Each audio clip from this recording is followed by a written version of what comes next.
Last week we talked about beginning to pray and trusting that the desire to pray and the desire to be with God in fact comes from God, and that that's a call from God. We also talked about the examination of conscience, which is a 4 or 5 step review of the day. This week I'd like to talk about another kind of prayer, sometimes that goes by the name of Ignatian Contemplation, Ignatian prayer, imaginative prayer. There's lots of different ways of talking about it. Let's call it Ignatian Contemplation. Basically, that kind of prayer is using your imagination to place you in a scripture scene. Now, some Jesuits will say that it was invented by Ignatius, but I would say it's probably more accurate to say it was popularized by Ignatius. In Ignatian Contemplation, you use each of your senses and imagine yourself in a scripture passage. So let's take, for example, the story of Jesus on the sea with the disciples during the storm at sea. If you imagine yourself using your sight, you would say to yourself, what do I see? You would close your eyes and start to pray and start to ask God to help you to see the scene. So you would see the boat, obviously, the disciples around you. You would see Jesus asleep in the boat. Next, you'd move on to imagining what you would be hearing. So you'd hear the waves, the wind, maybe even the disciples snoring. What do you feel on your skin? Perhaps if you imagine yourself as one of the disciples, you see yourself wearing sort of like a rough cloak or something like that. You might feel the roughness of the wood, the wetness of the sea spray. What do you smell? If you're in a fishing boat, maybe you'll smell fish. Maybe you'll smell a little body odor from the other disciples. You might probably smell the salt spray. So you use each of your senses, sight, hearing, smell, touch, and you try to place yourself in the scene as much as you can. So it's very much like placing yourself almost in a movie, as if you're there. Then what happens is you remember the scene, you remember the gospel scene. Usually you could have the book in front of you, the gospel book in front of you, and really try to enter into the scene. Now, a lot of times people report that not much happens, and that's typical in prayer.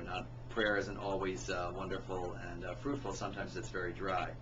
But frequently you can imagine yourself present in the scene with the disciples and with Jesus. So in this case, you might imagine yourself on the boat and with the disciples and wondering, if you remember the story, why Jesus is asleep.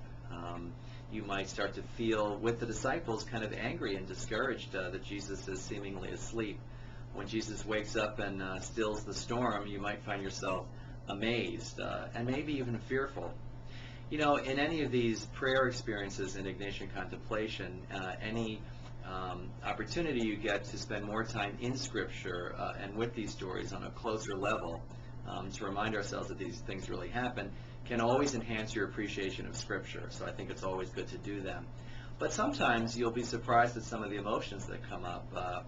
For example, I was praying this story once, and I found myself very angry that Jesus wasn't awake, that Jesus wasn't more attentive to the needs of the disciples.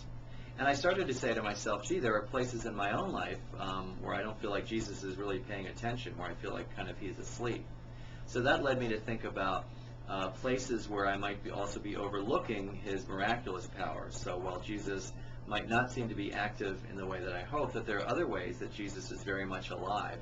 And I started to think about trust and how much do I really trust him, like the disciples needed to trust him when he was in the boat. So you might be surprised at what happens in Ignatian Contemplation. In short, it's a way of using your imagination to place yourself in Scripture. Sometimes it might be dry, but sometimes it's very fruitful, and you can really get a sense of being with the disciples. Now, one final problem some people have. When I started out doing this kind of prayer, I asked my spiritual director, whether or not this was really sensible. Wasn't I sort of making this up in my head? Wasn't this all sort of kind of a mind game?